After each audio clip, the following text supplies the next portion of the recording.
Hey guys, അപ്പോൾ നമുക്കിന്ന് tomato rice ഉണ്ടാക്കുന്നത് കണ്ടാലോ? എന്നെ സംബന്ധിച്ചിടത്തോളം എന്നെ ഏറ്റവും കൂടുതൽ പല സിറ്റുവേഷൻ ഹെൽപ്പ് ചെയ്തിട്ടുള്ള ഒരേ ഒരു റെസിപ്പി ഇത് മാത്രമാണ്.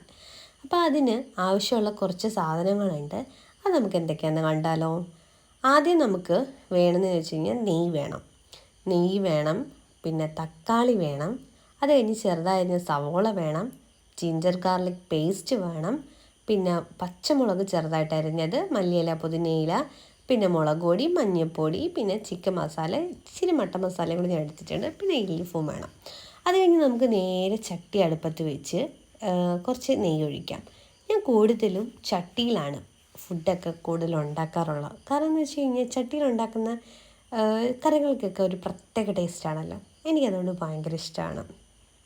അത് കഴിഞ്ഞ് കുറച്ച് നമ്മുടെ നെയ്യൊക്കെ ഒന്ന് മെൽറ്റായി വരുമ്പോഴത്തേക്കും നമുക്ക് അതിലേക്ക് കുറച്ച് കടുക്, പിന്നെ സ്പൈസസ്, അതായത് പട്ട, ഗ്രാമ്പൂ, ചെറിയ ജീരകം, നമുക്കെല്ലാം കൂടെ ഒന്ന് ആഡ് ചെയ്ത് കൊടുത്തിട്ട് നമുക്കൊന്ന് ജസ്റ്റ് എല്ലാം കൂടെ ഒന്ന് മിക്സ് ചെയ്ത് കൊടുക്കാം.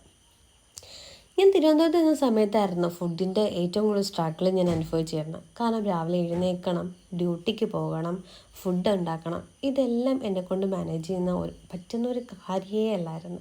പ്രത്യേകിച്ച് എന്നെപ്പോലൊരു മടിച്ചിക്ക്. അങ്ങനെ എനിക്ക് കിട്ടിയ കുഞ്ഞു റെസിപ്പിയാണിത്. അങ്ങനെ നമ്മുടെ ഇതെല്ലാം വാടി വരുമ്പോഴത്തേക്ക് നമുക്ക് എന്തെടുക്കാം, ഈ കുറച്ച് സവോള അരിഞ്ഞ് വെച്ചേക്കുന്നത് അതിലേക്ക് നമുക്ക് ആഡ് ചെയ്ത് കൊടുക്കാം. ഇനി നമ്മുടെ ബാക്കി കഥയിലേക്ക് നമുക്ക് തിരിച്ചു വരാം. അങ്ങനെ രാവിലെ എഴുന്നേൽക്കുന്നതൊക്കെ എന്നെ സംബന്ധിച്ചിടത്തോളം എനിക്ക് മടിയെന്ന് പറഞ്ഞു കഴിഞ്ഞാൽ വല്ലതും കഴിക്കണ്ടേ. ഉച്ചയ്ക്ക് അവിടെ പോയിരിക്കുമ്പോൾ വെറുതെ ഇരിക്കാൻ പറ്റില്ലല്ലോ. അതുകൊണ്ട് തന്നെ ഫുഡ് വേണം. അങ്ങനെ ഒരു ദിവസം ഇങ്ങനെ യൂട്യൂബിൽ സെർച്ച് ചെയ്തപ്പോഴത്തേക്ക് എനിക്ക് കിട്ടിയൊരു റെസിപ്പി ആയിരുന്നു ഇത്. ചോറുണ്ട്, അങ്ങനെ പിന്നെ ഈ ഒരു ടിപ്പ് ഇതെനിക്ക് ഉമ്മി പറഞ്ഞു തന്നെയാണ്. കാരണം നമ്മുടെ സവോളയൊക്കെ നമുക്ക് പെട്ടെന്ന് വാടി വരണമെങ്കിൽ അതിലേക്ക് കുറച്ച് ഉപ്പ് ചേർത്ത് കൊടുക്കണം.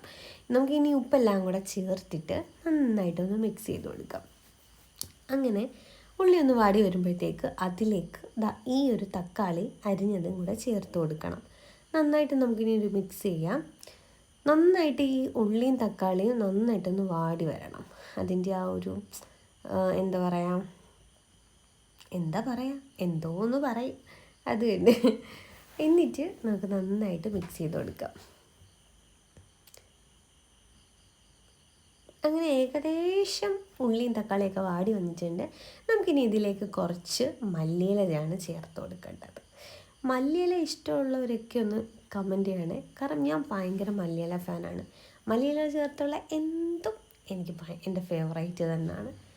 അങ്ങനെ മല്ലിയിലയുടെ കൂടെ നമുക്കിനി കുറച്ച് പച്ചമുളക് കൂടെ ആഡ് ചെയ്ത് കൊടുക്കണം.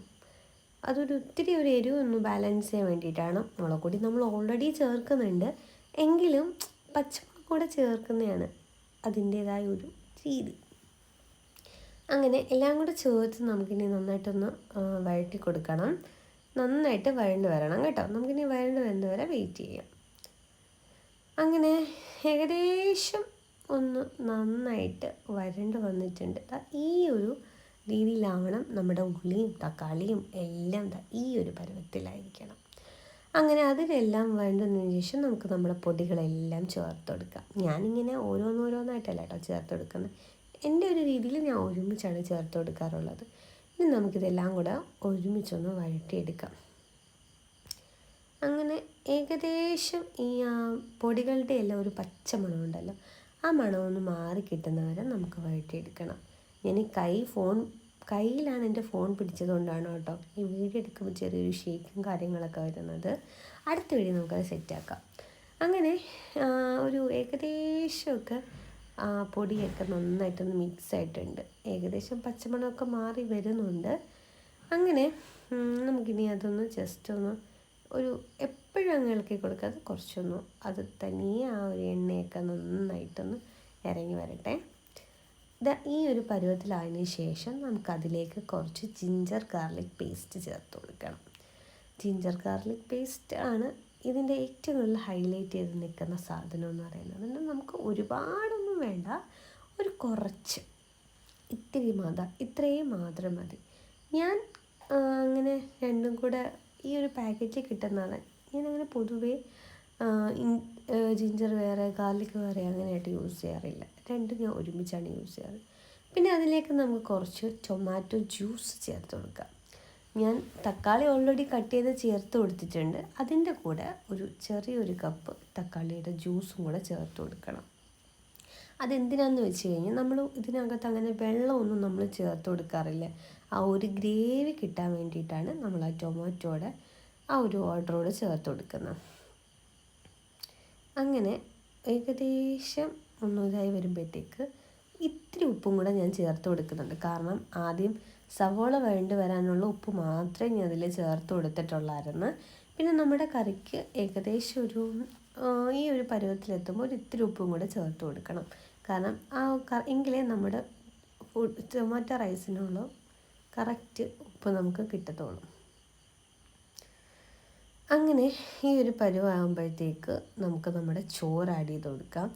ഞാൻ സാധാരണ വീട്ടിൽ ബാലൻസ് വന്ന ചോറാണ് ആഡ് ചെയ്ത് കൊടുക്കുന്നത്. കാരണം എന്ന് വെച്ച് കഴിഞ്ഞാൽ നമുക്ക് വേണമെങ്കിൽ ചെറിയ റൈസൊക്കെ ഇല്ലേ, ബിരിയാണി റൈസോ ഫ്രൈഡ് റൈസിൻ്റെ റൈസോ, നമുക്ക് അതൊക്കെ ചേർത്ത് കൊടുക്കാം. നമുക്ക് എന്ത് റൈസ് വേണമെങ്കിലും ഇതിൻ്റെ കൂടെ ചേർത്ത് കൊടുക്കാം, അതൊന്നും ഒരു കുഴപ്പമില്ല. പിന്നെ ഇത് എൻ്റെ വീട്ടിൽ ഇന്നലത്തെ ബാലൻസ് വന്ന ചോറാണ്. രാവിലെ ആകുമ്പോഴത്തേക്ക് ഒരിത്തിരി വെറൈറ്റി ആയിക്കോട്ടെ എന്ന് വിചാരിച്ചു പഴയ ഒരു നുസ്റ്റു എനിക്ക് അടിച്ചു. അപ്പോൾ പിന്നെ ഞാൻ അത് ടൊമാറ്റോ റൈസ് തന്നെ ആക്കി. അങ്ങനെ ഇത്രേ ഉള്ളൂ, സിമ്പിളായിരുന്നു. ഈ വീഡിയോ എല്ലാവർക്കും ഇഷ്ടപ്പെട്ടെങ്കിൽ ലൈക്ക് ചെയ്യുക, ഷെയർ ചെയ്യുക, സബ്സ്ക്രൈബ് ചെയ്യുക. Okay, by.